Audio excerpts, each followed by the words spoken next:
visą laiką mane intrigavo ir kažkaip kėlė tokį susidomėjimą, smalsumą.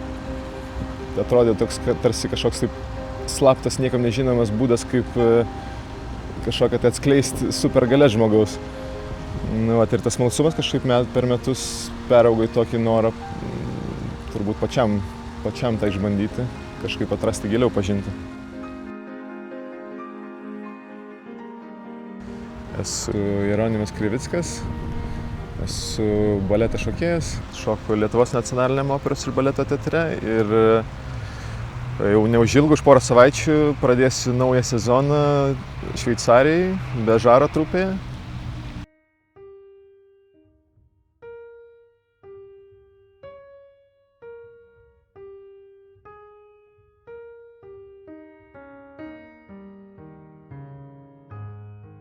Daug ryškesnį ramybės pojūtį šiaip kasdieniam gyvenime.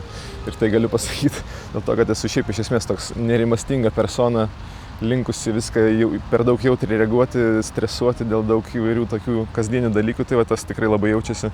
Tiek kasdienius, tiek profesinius įvykius, kaip visą laiką anksčiau reaguodavau, pirmas impulsas būdavo per kažkokią tai tokią nerimo ar streso prizmę, dabar yra toks juntamas kažkoks tai polinkis, kad tuos visus veiksmus protas spėja apdoroti anksčiau, negu kad tas stresas juos spėja apdoroti.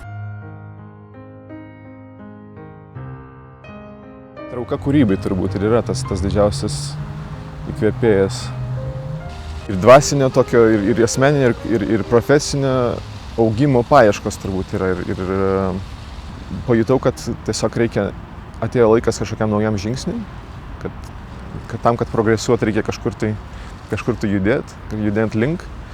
Ir tai taip tiesiog viskas susiklostė, pasitaikė, kad tai yra tokia puikia proga. Ir tai yra tokia motyvacija toliau kurti, toliau augti. Ir kad tos stagnacijos nebūtų, kad būtų kažkoks tai judėjimas į priekį. Mano paties ir vertinimas kitų žmonių, ir matymas jų, ir mūsų santykiai ir bendravimas natūraliai nuo to keičiasi. Tai galbūt ne tiek, kad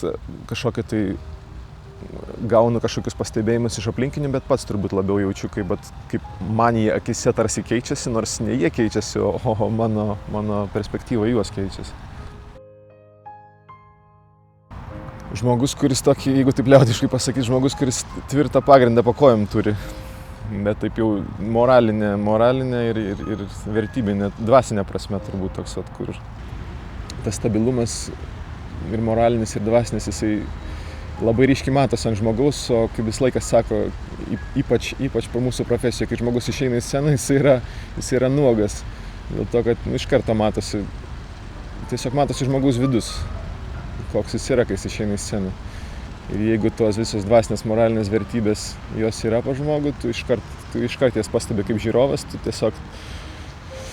tu save susieji su juo, nes tai nėra kažkoks tai atsietas žmogus ant scenos, su kuriuo tu neturi ryšio. Yra tas pats žmogus kaip tu ir tu su juo jauti labai artimą ryšį. Aš manau, kad tas labai didelę daro įtaką, koks žmogus yra, būtent kokios jo yra savybės kaip žmogus ir tas savarankiškumas, stabilumas labai daug ką duoda, manau.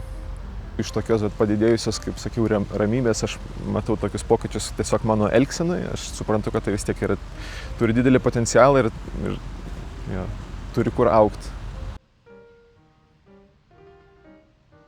Man atrodo, kad esi laisvas, kai nesi suvaržytas tokių labiausiai kaip yra tai vadinama žmogiška prigimtis, sakykime, žmogiškos silpnybės. Tai man atrodo, kad tai kiekvienas mes jas turim ir man tai atrodo, kad yra didžiausias, turbūt kaip kalėjimas, gal, jeigu taip galima pavadinti, kurį kiekvienas mes esam susikūrę vis tiek kažkoks žmogus šiek tiek viską mato per kažkokią tai pykčio, galbūt kitas per kažkokią pavydo, kitas galbūt per kažkokią tai streso prizmę ir visą tai kažkaip vis tiek žmogų kausto.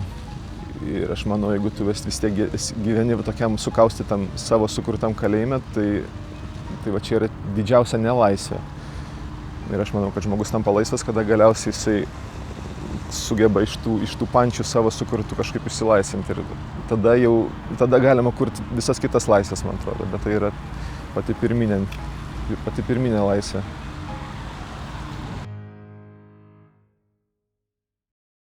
Turbūt žmogus, kai galvoja, kad aš kokią nors įtaką darau ten Klaipėdoje gyvenančiam ar kur nors ten Lenkijoje gyvenančiam žmogui, aišku, tampi toks bejėgis ir silpnas, nes atrodo, kad ir ką tu bedarytum, nieko čia nepakeisi, nei aplinkos savo, nei savo veiksmais kažkokią įtaką padarysi, bet manau, kad vis tiek pilnai daro, nes negalvojant tokiais tolimais ir globaliais toliais, net ir aplink mus yra tiek daug būdų, kaip mes galim tą gyvenimą, tą visą laisvę kurti ir pagerinti savo artimiems ar net šalia esantiems tiesiog nepažįstamiems žmonėms. Tai jeigu mes kiekvienas tą savo burbulą kažkaip tai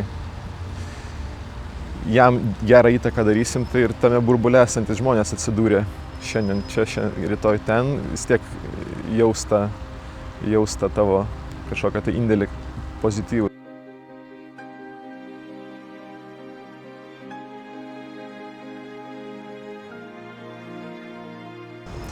Ja, tai visų pirma, prieš palinkėdamas dar norėčiau tikrai padėkoti, nes tik tai per jūs aš ir sužinojau apie transcendentinę meditaciją ir prie jos prisiliečiau. Tai esu labai dėkingas ir tikrai noriu visiems palinkėti ir centrui, ir jums, kad tiesiog taip ir toliau vystytumėt tą veiklą, toliau skleistumėt tas žinias, kad kuo daugiau būtų norinčių žmonių, kad kuo daugiau tų burbulų pozityvių didėtų ir sklistų ir toliau keistų kažkaip ir tą kasdienę aplinką aplink mus ir savo gyvenimus ir toliau visiems padėtų.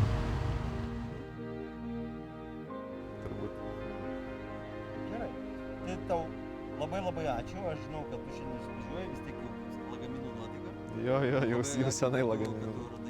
Ne, tai ačiū jums, kad mūsų tokį gyvenimą praskaidinti.